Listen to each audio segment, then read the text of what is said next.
comenzar haciéndoles una pregunta. La contestan por ustedes, ¿vale? ¿Alguna vez has sentido que estás haciendo las cosas con el piloto automático puesto? Como si estuvieras haciendo las cosas simplemente por inercia, no porque las estés pensando, no porque las estés sintiendo, sino simplemente por inercia. Vas cumpliendo con todo aquello que te toca hacer, con todas las rutinas, con todos tus compromisos, pero por dentro, en el fondo, tú sientes que hay algo que está apagado. A mí me ha pasado, ¿a ustedes les ha pasado? ¿Les ha pasado? Incluso yo me he encontrado aquí de repente en Puerto. Salgo del Matorral en coche y de repente aparezco cogiendo la rotonda ahí en el centro comercial, ¿no? Ya vengo con el piloto y no sé cómo llegué. Y no sé cómo llegué tampoco viva. Dios me protegió por el camino, porque yo venía con el piloto automático puesto. Bueno, pues según unos estudios clínicos sobre la fatiga crónica, dice que cuando el agotamiento mental y físico se vuelve sostenido por mucho tiempo, el cuerpo activa automáticamente un mecanismo de adaptación. El sistema nervioso entra en lo que algunos médicos llaman el modo de ahorro, donde las funciones como la energía, la memoria, incluso la motivación, se reducen al mínimo para mantener, aunque sea lo esencial, funcionando. En palabras simples, el cuerpo sobrevive, pero no está viviendo, en verdad. Simplemente sobrevive. Y muchas personas con este tipo de fatiga aprenden a hacer lo justo para poder funcionar, para cumplir aunque sea con lo básico. Pero por dentro han perdido la capacidad de disfrutar de aquello que antes disfrutaban, la capacidad de ilusionarse, la capacidad de sentirse realmente presentes en el momento, en lo que están haciendo, ¿verdad? Y esto me hizo pensar en que cuántos de nosotros estamos igual, pero a nivel espiritual. Seguimos funcionando, seguimos caminando, pero el alma ya hace mucho que entró en ese modo ahorro. Sobrevivimos, pero lo hacemos sin pasión, ¿verdad? Sin gozo, sin deseo. Y lo más peligroso de esto es que ni siquiera recordamos de cómo era vivir cuando todavía estábamos llenos. Y es que hay creyentes que han aprendido a vivir con el alma cansada. Hay creyentes que siguen sirviendo, que siguen cantando, que siguen incluso viniendo, pero por dentro, en su alma, en su mundo interior, hay silencio, hay un peso, hay un vacío, un fuego que una vez ardía, pero que ahora mismo solo queda una llama que apenas humea. Y esto no es un pecado de esos pecados escandalosos, que es obvio para todo el mundo, ¿verdad? No es una cosa que todo el mundo pueda notar a simple vista. Es algo más peligroso que las cosas que se ven a simple vista, porque es sutil y se llama apatía. Y lo más difícil de la apatía espiritual no es solo combatirla, sino que lo más difícil es reconocer que ha entrado en tu vida sin permiso, que te ha estado visitando de poco a poco, entre decepciones, entre desilusiones, entre rutinas, entre cansancios, entre esas promesas que tardan en cumplirse, y de repente un día te das cuenta de que se ha instalado en tu vida y lo ha hecho de manera permanente. Y yo hoy no vengo a juzgar a nadie. Si tú piensas que lo estoy diciendo por ti, a lo mejor es que Dios te está hablando. Yo no lo estoy diciendo por nadie, yo estoy hablando por mí, porque esta palabra también me confronta a mí primero. Yo no me paro aquí delante a hablar algo que yo no estoy viviendo. Así que no estoy hablando como jueza, sino que estoy hablando como alguien que ha estado en ese lugar. Alguien que ha estado en modo supervivencia por mucho tiempo. Te hablo también como alguien que ama a la iglesia y que se duele también por ver cómo algunos han empezado a despertar, pero aún les cuesta. Y otros ni siquiera se dan cuenta de que están dormidos, porque andan con los ojos abiertos, pero en realidad están dormidos. Y por eso hoy traigo una advertencia, sí, es una advertencia, pero también hay misericordia y también hay esperanza. Porque Dios no nos muestra las cosas simplemente para humillarnos, para avergonzarnos, sino que lo hace con el fin de que nos despertemos. Porque igual que los padres hacemos con nuestros hijos, cuando los corregimos, no lo hacemos para humillarlos, para exponerlos, para avergonzarlos, sino que lo hacemos porque vemos que sus actitudes y ciertos comportamientos los van a llevar a malos resultados y van a tener consecuencias. Otros van a sufrir ellos mismos, nosotros también vamos a sufrir, y lo que queremos con la corrección es evitar todo eso, ¿verdad? Así que Dios quiere que nos despertemos, porque cuando Él intenta despertar a alguien es porque todavía hay tiempo de encender el fuego, hay esperanza, ¿verdad? Y Jesús sabía que todo esto podía pasarnos y que de hecho nos pasa. Sabía que el corazón humano puede llegar al punto de perder el deseo por las cosas eternas y reemplazar eso y empezar a llenarse de cosas buenas, porque no tienen que ser necesariamente cosas malas en sí mismas, pero sí son cosas que son secundarias, que están ocupando el lugar de las cosas prioritarias. Por eso Jesús contaba historias que conectan con nosotros, que siguen conectando hoy en día también con nosotros. Parábolas, ¿verdad? Como en el lenguaje bíblico. Parábolas, imágenes tan sencillas que incluso un niño puede entenderlas, pero a la vez tan profundas que nos dejan temblando por dentro. Y hoy vamos a hablar acerca de dos parábolas, no una, vamos a hablar acerca de dos. Una trata sobre una gran cena, a la que muchos dijeron que no, muchos rechazaron esa invitación, y vamos a hablar sobre una boda donde algunos se quedaron fuera porque no prepararon el suficiente aceite. Hay una parábola que Jesús contó y que la vamos a leer y que encierra un mensaje muy profundo para aquellos quienes en algún punto de la vida, no tiene que ser necesariamente ahora, hemos perdido la sensibilidad espiritual sin darnos cuenta. Y vamos a leerla juntos. Está en Lucas 14, de los versículos 15 al 24.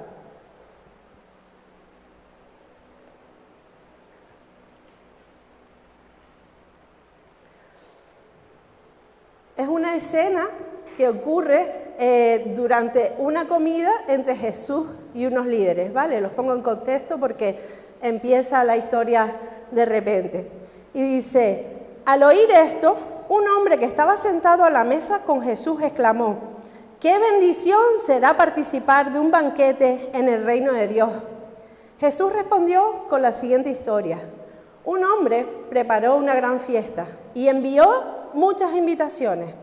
Cuando el banquete estuvo listo, envió a su sirviente a decirle a los invitados, vengan, el banquete está preparado. Pero todos comenzaron a poner excusas. Uno dijo, acabo de comprar un campo y debo ir a inspeccionarlo. Por favor, discúlpame. Otro dijo, acabo de comprar 5 yuntas de bueyes y quiero ir a probarlas. Por favor, discúlpame. Otro dijo, acabo de casarme, así que no puedo ir.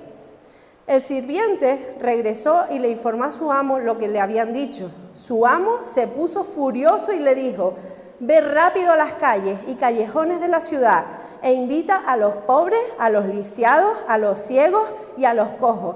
Después de hacerlo, el sirviente informó, todavía queda lugar para más personas.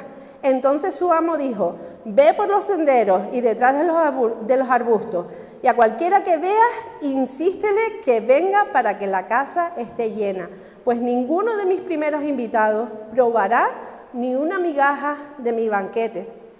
Y vemos como Jesús una vez más aprovecha una escena de la vida cotidiana para hablar acerca del reino de Dios.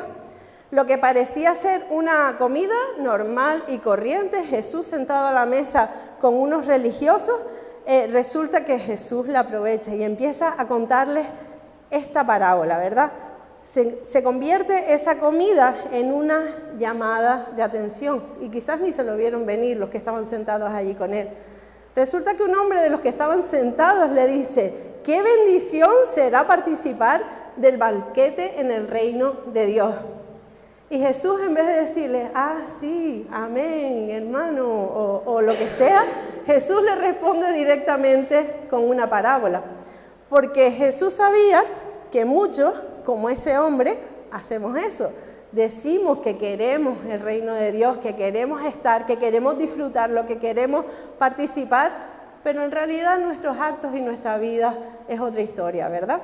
Entonces Jesús aprovecha y cuenta la historia de un hombre que preparó una gran cena. No una cena cualquiera, sino un gran banquete, una gran cena. Y cuando todo estuvo listo, mandó a su sirviente a decirle a todo el mundo, vengan, que el banquete ya está listo. No había que llevar nada, no había que hacer visum para pagar lo que ibas a consumir, no tenías que preparar nada en tu casa para aportar allí, no tenías que hacer absolutamente nada. No era una comida a medias, no era una invitación a medias, ¿verdad? Estaba todo pagado, estaba todo listo, solamente había una condición, había que ir con hambre. Y ahí es donde el relato empieza a dar un giro inesperado, porque dice el texto en el versículo 18 que todos empezaron a poner excusas. Y no fue una ni dos personas, sino todos los que habían sido invitados empezaron a poner excusas. Y vemos que no rechazaron la invitación de una manera agresiva, de una forma grosera, sino nadie dijo allí, no, a mí eso no me interesa, yo tengo cosas mejores que hacer, yo no tengo nada que ver con ese hombre, a mí lo que él haga no. Nadie dijo eso, nadie fue grosero. Todo el mundo decía, no, discúlpame, que tengo un compromiso súper importante, que justo ahora no puedo, que justo ahora me viene mal, ¿verdad? Todo el mundo era muy amable. Unos habían comprado un campo, otro decía que tenía unos nuevos bueyes y que tenía que ir a probarlo, y otros pues se acababa de casar. Y si lo piensas bien, pues no eran razones malas, no había nadie haciendo ningún pecado ahí, ¿verdad? Eran cosas que son legítimas, cosas que Dios en otras ocasiones pues nos bendice con eso, ¿verdad? Pero aquí la trampa detrás de todo esto es la apatía espiritual, porque cuando lo bueno ocupa el lugar de lo eterno, entonces eso que es bueno se convierte en una distracción. Y quiero que pensemos en esto. ¿Cuántas veces el Señor ha puesto algo delante de ti? Una palabra, una oportunidad de estar a solas con Él, un momento de adoración profunda. ¿Cuántas veces el Señor ha puesto ese tipo de cosas delante de ti? Y en lugar de tú responder, sí, vamos con eso, ahora mismo, suelto todo lo que estoy haciendo, lo que decimos es, no, luego. Cuando termine todo lo que tengo que hacer, luego ya me pongo con eso, porque ahora tengo muchas cosas que hacer. La palabra que se usa en el original para poner excusas, que vemos en este versículo 18, es paraiteomai. No sé si lo dije bien, no importa, yo no sé griego, ustedes también saben leer. Paraiteomai o algo así. Y significa rechazar algo con cortesía, con mucha educación, con mucha elegancia, ¿verdad? Rehusar algo, pero muy amablemente. No es un rechazo violento, no es grosero, no es, a mí eso no me interesa, a mí no me estés invitando a tus cosas. Es un rechazo educado, ¿verdad?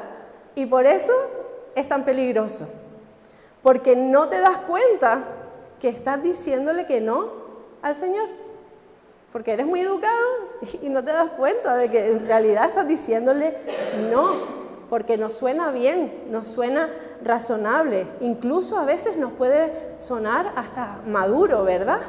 Las razones que ponemos, las excusas que damos.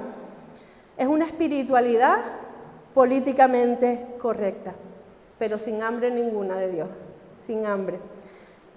Y me duele decir esto y lo digo con amor, pero hay personas que están tan llenas de otras cosas que ya no tienen ni un mísero espacio para desear a Dios. Ya no tienen nada de espacio para tener hambre de Dios. Y el problema ya no es que no lo amen, que lo hayan dejado de amar, sino que han perdido el apetito espiritual. Y es normal, porque si se la pasan picoteando todo el día, de aquí, de allá, a la hora de comer, lo que hay que comer, ya no tienes hambre, ¿verdad? Es como Ian, está todo el día metido en mi casa, ahora en vacaciones, que si papa, chocolate, todo lo que se encuentre por ahí se lo come. ¿Qué pasa cuando llega el mediodía? Que el niño ya no tiene hambre, no quiere comerse lo que hay que comer, no quiere comerse lo que de verdad le está alimentando, ¿verdad? Está engordándose a base de chatarra, de porquerías, que por eso no las compro, para que no se las coma, porque si no, no tiene hambre de lo que tiene que comer. Y a lo mejor alguno de ustedes puede sentirse identificado con eso. Puedes seguir viniendo, pero ya no esperas nada. Vienes a la iglesia, pero cero expectativas de nada, ni de Dios, ni de la gente, ni de nada. Vengo y ya está, por inercia, aparecí aquí, como yo cuando aparezco ahí en la rotonda. Lees la Biblia, pero ya el corazón no te arde, es como, vale. Vienes a la iglesia, pero algo dentro de ti en realidad está anestesiado. Ni sientes ni padeces. Se habla, se predica la palabra de Dios y por ti resbala. Y no es porque seas un mal creyente. A lo mejor es porque llevas demasiado tiempo postergando tu alma, dejándola siempre para lo último, porque siempre hay algo más urgente que hacer, dejándolo siempre para después, ¿verdad? Ese cuidado que tenemos que tener. Y Jesús no contó esta parábola para avergonzarnos, aunque debería darnos vergüenza. La contó porque Él sigue cocinando el banquete. Él sigue con lo suyo. Él sigue diciendo, todo está listo, solamente ven, deja de llenarte con porquerías y trae hambre para que te puedas llenar en mi mesa. Y me impresiona algo, y es que el amo no canceló la cena cuando los invitados no quisieron ir. Quizás tú y yo, por lo menos yo lo hubiese hecho, ante el rechazo, ante el pasotismo de los demás, ante la falta de empatía de los demás, de me estoy esforzando, estoy haciendo algo súper guay para todo el mundo, no tienen que hacer absolutamente nada, solo venir y llenarse y no quieren venir. Ante eso, yo hubiese cancelado la cena. Me estoy hartando de comer tupper y congelado yo no sé cuánto tiempo, pero no invito a nadie. O sea, yo hubiese cancelado esa cena. Pero gracias a Dios, Dios no es como nosotros, ¿verdad? Por lo menos no es como yo. Gracias. Gracias que no es como yo. Él siguió adelante. ¿Qué fue lo que hizo? Cambió de invitados. Ustedes no quieren venir, ustedes no quieren aprovechar la oportunidad que les estoy dando. No pasa nada, yo invito a otra gente. La cena no se detuvo, y esto lo vemos en el versículo 21. Dice, entonces el amo dijo, rápido, sal a las calles y callejones de la ciudad e invita a los pobres, a los lisiados, a los ciegos y a los cojos. Y esto es fuerte porque Dios no necesita ni de ti ni de mí que respondamos para que su plan siga adelante. Él no nos necesita ninguno de nosotros para llevar a cabo su plan. No nos necesita, pero aún así Él quiere, a Él le place que seamos parte de lo que Él está haciendo. No nos necesita, pero nos quiere. No nos necesita, pero nos ama. Y si nosotros estamos llenos de tantas otras cosas que no tenemos hambre para sentarnos en su mesa, Él va a buscar a alguien que sí que tenga hambre, a alguien que sí que quiera sentarse. Y aquí es donde esto se vuelve todavía más serio, porque esta parábola no era simplemente una historia que Jesús tiró por ahí, sino que es un espejo en el que nos podemos reflejar nosotros. Y cada uno de nosotros tenemos que preguntarnos con honestidad, ¿estoy respondiendo a la invitación de Dios? ¿O estoy demasiado ocupado con mi campo, con mis bueyes, con mis planes?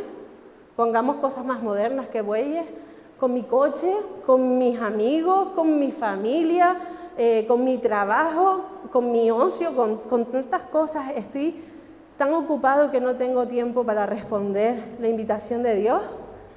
¿Tengo espacio en mi vida para lo eterno?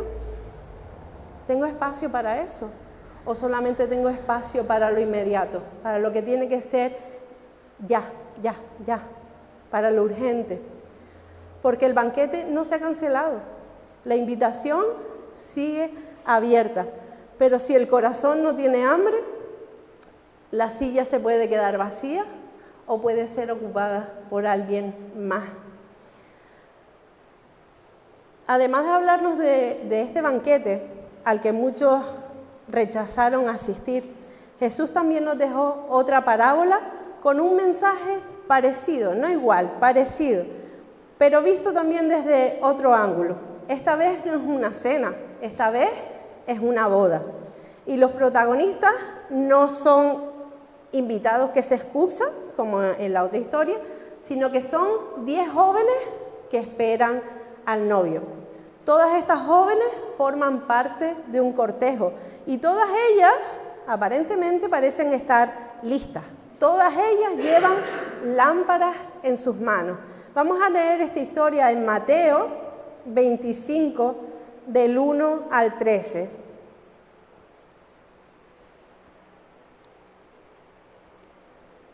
Entonces, el reino del cielo será como 10 damas de honor que tomaron sus lámparas y salieron para encontrarse con el novio.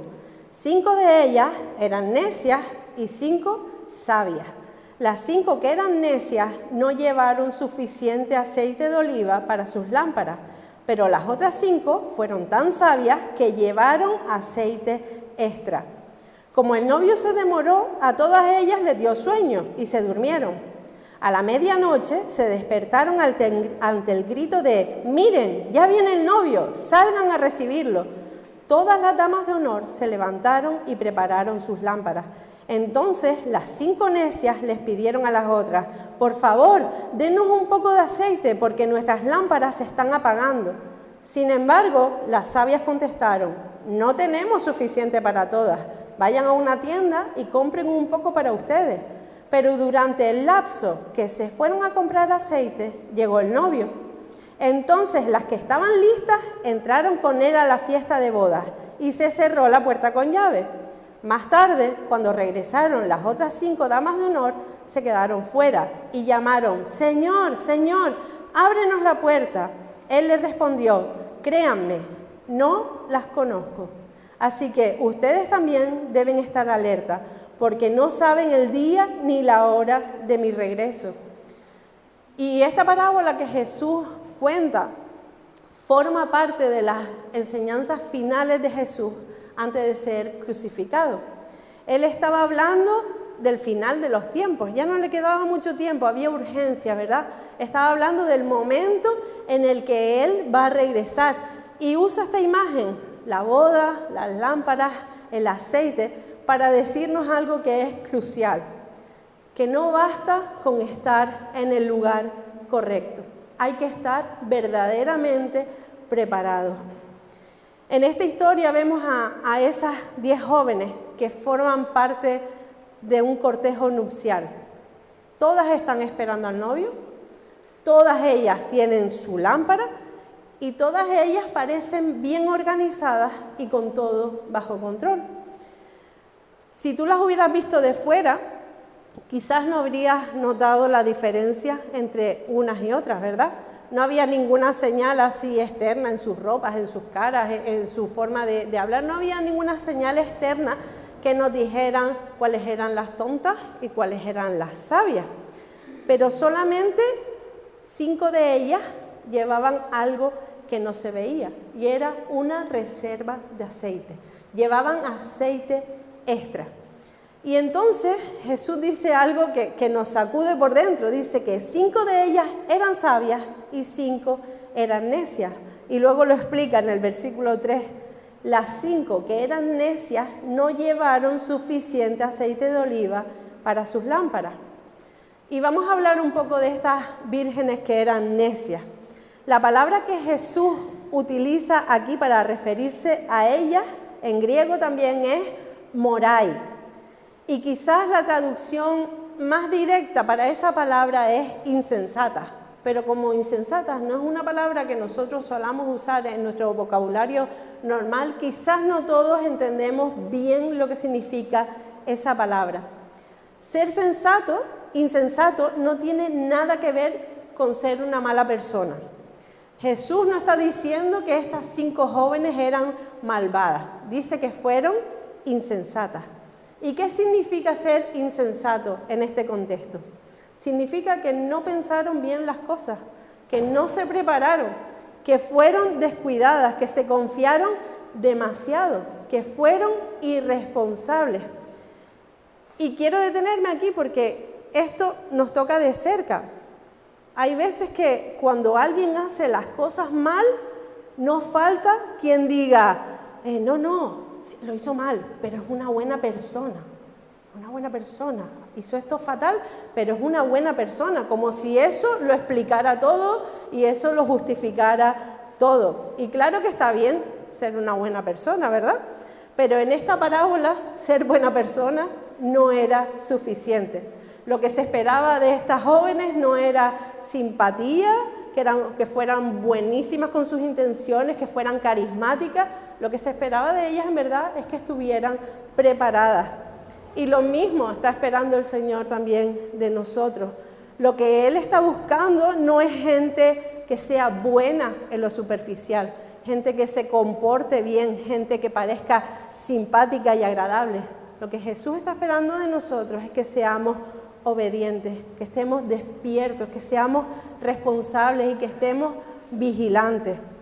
Y en la Biblia, la necedad, cuando encontramos esta palabra, no tiene nada que ver con la inteligencia.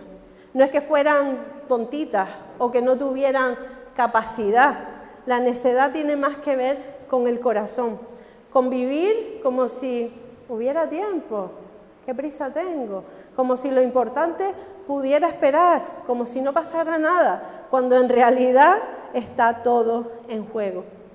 Y esto es muy fuerte porque todas ellas estaban invitadas, todas ellas tenían una lámpara, todas ellas querían ver al novio, pero la diferencia no era externa, la diferencia estaba en el interior, en esa preparación que ellas tenían que haber hecho, en la profundidad, en lo que habían cultivado antes de que nadie lo viera, ¿verdad? Y a veces pensamos que la apatía espiritual se nota solamente en aquellos que dejan de venir a la iglesia, en los que abandonan físicamente su fe y abiertamente y se van y no los vemos más y se marchan al mundo, como decimos en el lenguaje evangélico, ¿verdad? Pero no siempre es así, no solamente la apatía espiritual se nota cuando las personas se van fuera de este lugar. A veces la apatía, y lo siento por los que le toca, también se siente en la primera fila, ¿verdad? No solamente los de la última fila, también a veces se sienta en la primera fila. A veces la apatía espiritual canta fuerte y canta potente. A veces una persona que está apática espiritualmente también sirve mucho y sirve bien, pero ya no tiene aceite. Esa persona ya no tiene aceite. ¿Y qué significa esto del aceite? En el contexto bíblico, el aceite representa al Espíritu Santo. Representa la unción, la presencia de Dios en una vida íntima, en una vida que está nutrida y que es constante, además, no solamente a ratitos.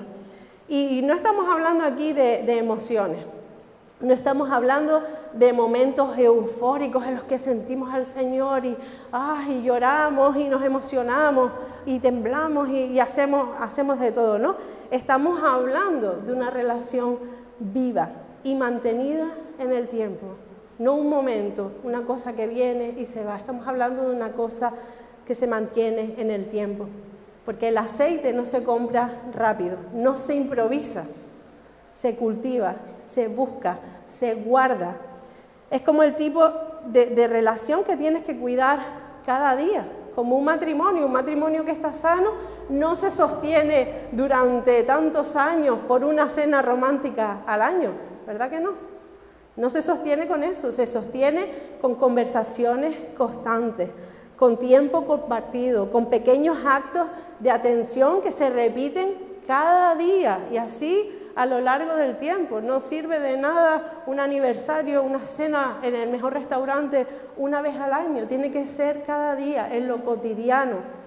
Si dejas de hablar, si dejas de escuchar a la otra persona, si dejas de compartir, la conexión, lógicamente, ¿qué pasa?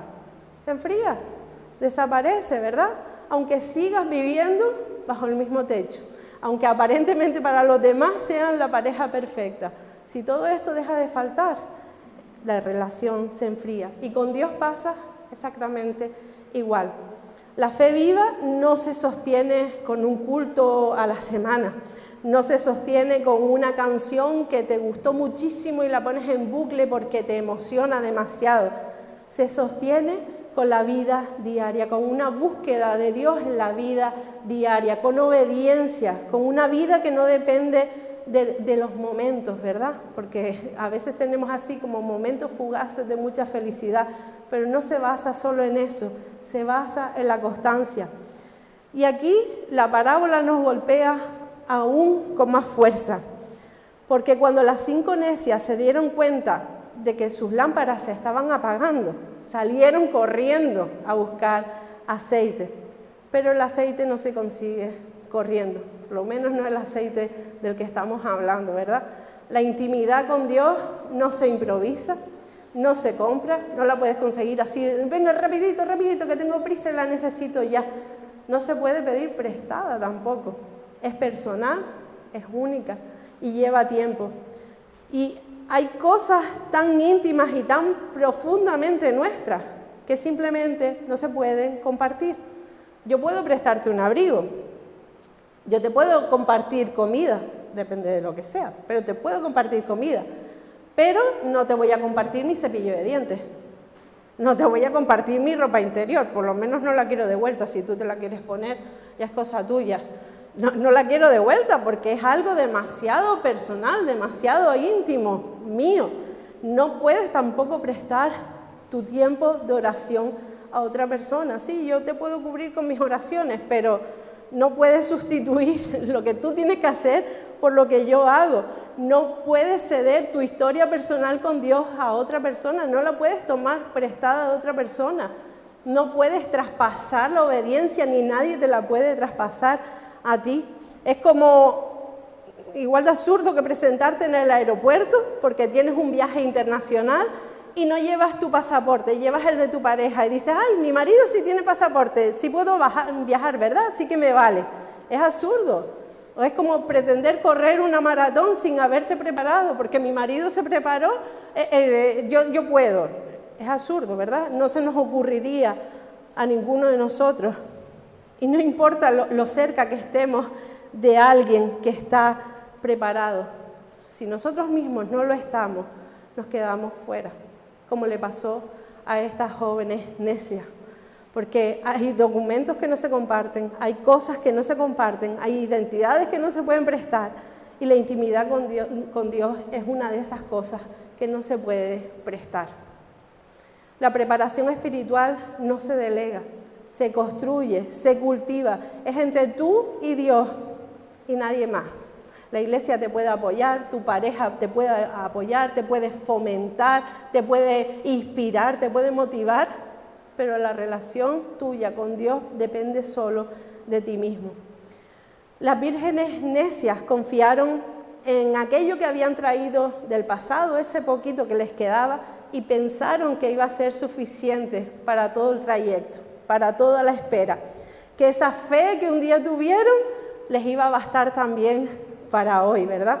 Que el aceite que una vez tuvieron iba a seguir ahí ardiendo sin que nadie lo renovara en ningún momento. Pero no lo fue, no fue suficiente, porque hay fuegos que si no se alimentan, se acaban apagando. Y hay momentos en los que lo que sembraste ayer no te van a alcanzar para sostenerte hoy.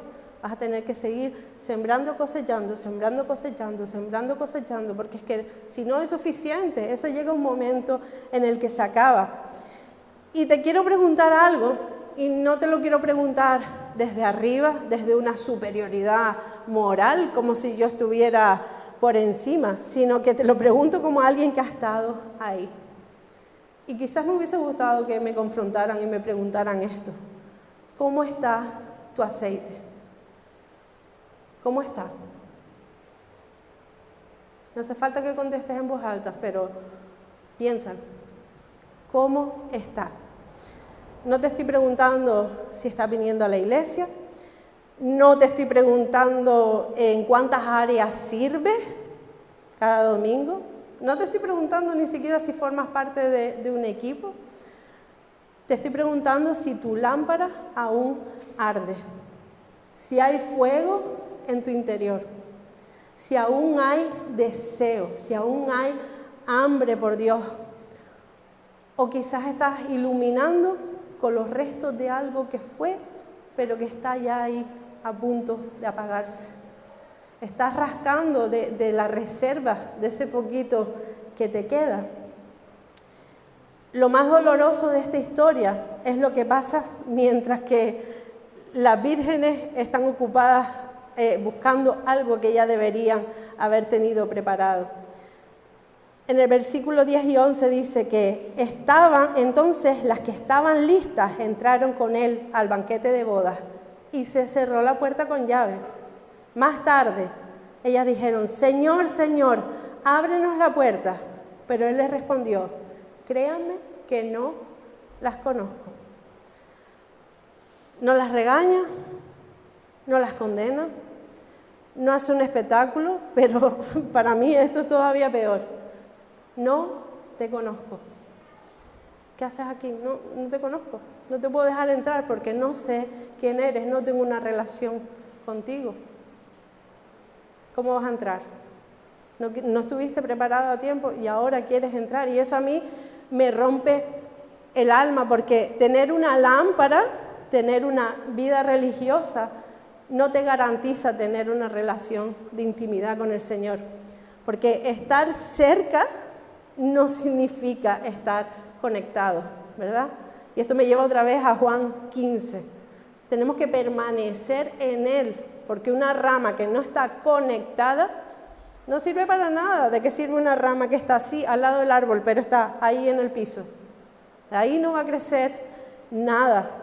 Y por eso te vuelvo a preguntar, tienes una lámpara que a lo mejor es bonita y espectacular y todo el mundo te dice, ¡ah, qué lámpara tan guapa tienes! Pero no tiene aceite. Estás acostumbrado a vivir con una luz prestada a la sombra de otra lámpara. O quizás estás acostumbrado a vivir con un fuego antiguo de una vez que fue, pero ya casi no queda. Te has convertido en alguien que ya no recuerda lo que es tener pasión. No es tarde, ¿vale? No es tarde. Pero también, siendo honesta, no tenemos todo el tiempo del mundo. Jesús termina esta parábola con una advertencia clara.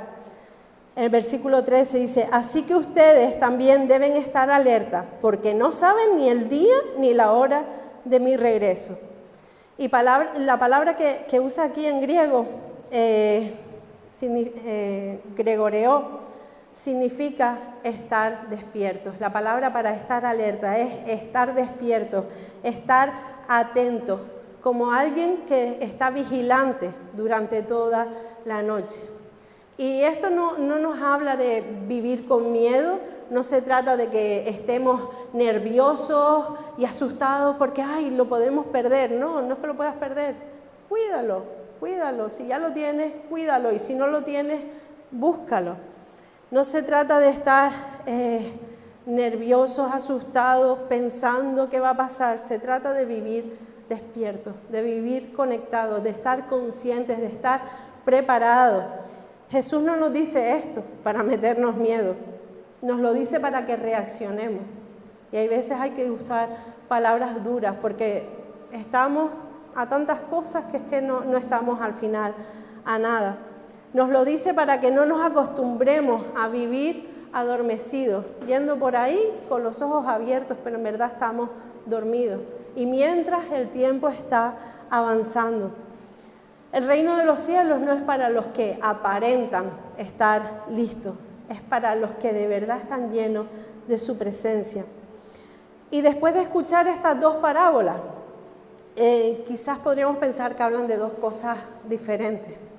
Pero si las miramos con atención, nos damos cuenta de que están mostrando la misma cosa, solamente que desde dos lados distintos. En la primera, la del gran banquete, en Lucas 14, encontramos personas que ya no tienen hambre. En la segunda, la de las 10 vírgenes, en Mateo 25, encontramos a personas que ya no tienen aceite. Son dos escenas distintas, pero con una misma raíz. Un corazón que está desconectado de lo eterno. En Lucas, la apatía se muestra en forma de muchas ocupaciones, muchas cosas que hacer, muchas excusas educadas, pero excusas, muchas prioridades personales. Y en Mateo, la apatía se muestra como ese descuido interior, como para después, no pasa nada, como esa falta de preparación, una fe que está vacía de contenido. Y si somos sinceros, estos dos tipos de apatía también conviven con nosotros hoy dentro de la iglesia, porque yo en ningún momento estoy hablando del mundo, estoy hablando de nosotros, estoy hablando de la iglesia.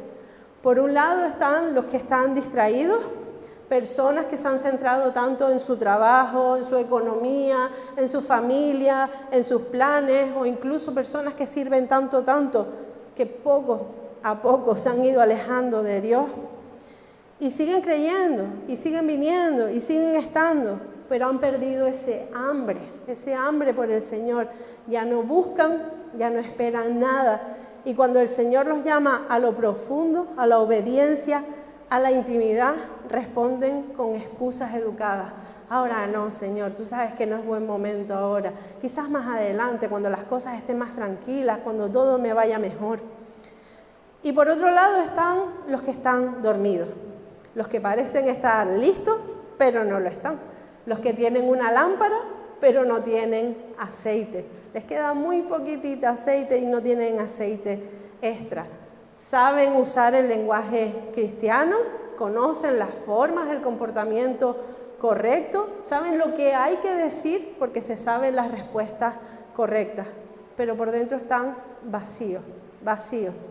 Y lo más duro es que la mayoría de las veces ni siquiera ellos mismos lo notan, porque la forma externa todavía está, ¿verdad? Lo que se ve desde fuera todavía está. La lámpara parece que aún está encendida, hay una pequeña llamita que desde fuera se ve, hasta que llega un momento, ese momento clave en el que todo sale a la luz. Y quiero hablarte no como alguien que tiene todas las respuestas, sino como alguien que tiene esa carga, como pastora, como hermana, como alguien que tiene esa lucha también por mantenerse despierta, por no distraerse, que tiene esa carga por estar preparada. ¿Dónde estás tú hoy? ¿Dónde estás? Responde sinceramente, déjate de responder, aunque sea en tu cabeza, lo que es políticamente correcto o lo que te gustaría que fuera. ¿Dónde estás realmente? Sinceramente, ¿dónde estás? ¿Eres de los que se está despertando, pero todavía les cuesta? ¿O eres de los que ni siquiera se han dado cuenta que están dormidos? ¿Tienes la lámpara encendida, pero sabes que el aceite se te está acabando? ¿Tienes conciencia de eso? ¿O tu lámpara está perfecta? O quizás a lo mejor ya no tienes hambre porque estás lleno o llena de otras muchas cosas. Y sé que estas son preguntas incómodas, porque a nadie le gusta, ¿verdad? Pero necesitamos hacernos estas preguntas a nosotros mismos, porque el mayor peligro de nuestra fe no es siempre un pecado grande y escandaloso que nos expone delante de todo el mundo. A veces el peligro es simplemente acostumbrarnos a vivir sin fuego, a conformarnos con una relación con Dios que está apagada, que está fría, que no tiene pasión. Y quiero decirte algo muy importante: la apatía nunca se queda quieta, no llega y se queda ahí. O la cortas o te consume. O despiertas o poco a poco vas a ver que te vas quedando fuera, hasta que finalmente estás totalmente fuera. Y después de todo esto podríamos sentirnos de muchas maneras, quizás tristes, quizás avergonzados, quizás con un poco de miedo, de incertidumbre, de, ay, pues no sé realmente cómo estoy. Pero también podemos sentir esperanza, también podemos sentir misericordia, porque Jesús no habló de esto para condenar, sino para despertar. En Lucas 14, cuando los invitados dijeron, no puedo ir, el dueño del banquete no lo canceló. Cuando los ocupados dijeron, ahora no, Dios fue en busca de los quebrantados, de los que estaban hechos polvo, ¿verdad? De los que sabían que no se merecían estar ahí, de los que no tenían absolutamente nada que ofrecer. Y Dios sigue buscando hoy también corazones que tengan hambre. Y esto a mí me emociona porque la puerta sigue abierta, la mesa sigue servida, el Señor sigue invitando. Y no se trata de que lo hayas hecho todo bien, se trata de que hoy quieras volver. Se trata de que puedas decir con sinceridad, Señor, yo lo sé y reconozco que me he estado apagando, que me he llenado de muchas cosas, pero no de ti. Y no quiero quedarme fuera, no quiero seguir así. Y si tú eres de los que se está despertando, aunque sea de poco a poco, no te rindas. Seguramente vas a meter la pata muchas veces y te vas a dejar arrastrar por la apatía, pero no te rindas. El enemigo va a intentar decirte que ya vas tarde, que has perdido demasiado, pero eso no es verdad. Lo importante aquí no es lo que perdiste, sino lo que aún puedes recuperar. Así que busca aceite, busca volver a tener esa hambre. Y el hambre se busca quitando de comer porquerías, quitando de comer lo que no nos conviene. Prepara tu lámpara porque el esposo ya viene. No sabemos ni el día ni la hora, pero ya viene y todavía estás a tiempo. Y si hoy te das cuenta que estás dormido, más dormido de lo que a lo mejor tú pensabas, si notas que tu fe se ha vuelto mecánica, automática, que tu búsqueda de Dios es superficial, que tu relación con Dios es monótona, que es aburrida, no te castigues, pero tampoco huyas ni te escondas, porque esto no le va a dar solución. Hoy Jesús te está llamando con una voz que no es una voz de condena, sino es una voz de amor, una voz de misericordia. Y me gustaría acabar leyendo un versículo que encaja perfectamente con todo lo que hemos estado hablando esta mañana. Ya es hora, está en Romanos 13:11, dice, ya es hora de despertarse del sueño, porque ahora nuestra salvación está más cerca que cuando recién creímos. Y vamos a orar, vamos a poner todo esto en las manos del Señor. Señor, venimos ante ti, Señor, como iglesia, y reconocemos que muchas veces hemos seguido caminando, hemos seguido sirviendo, hemos seguido haciendo tantas cosas, Señor, pero sin aceite, sin estar preparados, tirando de reserva, Señor. Y como pasa con un coche cuando el motor se queda sin aceite y seguimos caminando, nos acabamos quemando, Señor. Nos acabamos apartando porque no podemos seguir.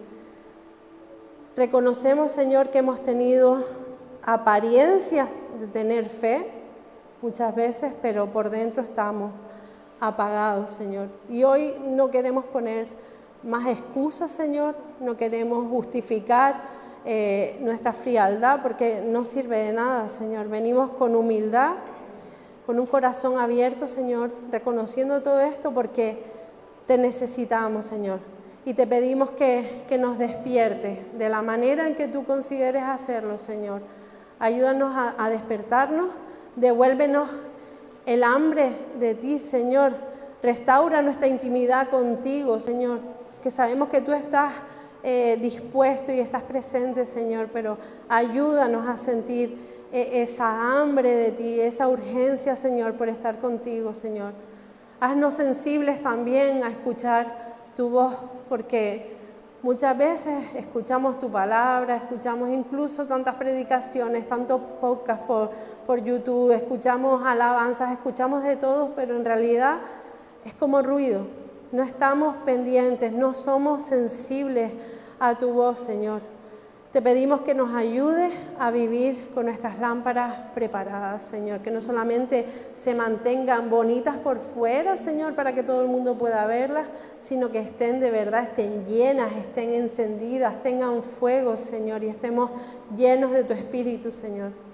Y perdónanos por todas las veces que te hemos dejado para más tarde. Todas las veces que hemos cambiado lo que es urgente por lo que es eterno, por todas las veces que hemos confiado en esa reserva que traíamos del pasado y pensábamos que iba a ser suficiente y nos descuidamos y no seguimos cultivando cada día, Señor, lo que es necesario. Y te pedimos como iglesia, Señor, como cuerpo, que tú enciendas ese fuego de nuevo, Señor, que sople vida a lo que está seco. Te pedimos que nos ayudes a volver, Señor, a escucharte, a obedecerte, Señor. Y queremos estar listos, de verdad, para cuando vengas, Señor. No queremos estar aquí aparentando, tener una religión, Señor, perdiendo el tiempo, Señor. Queremos estar listos de verdad. Ayúdanos a aprovechar el tiempo, Señor. Y ayúdanos a no solamente esperar ese día, sino a vivir cada día contigo, Señor, porque ya esto empezó ya. No tenemos que esperar solamente a que tú regreses, sino tenemos que vivir cada día contigo, Señor, en intimidad, en tu presencia.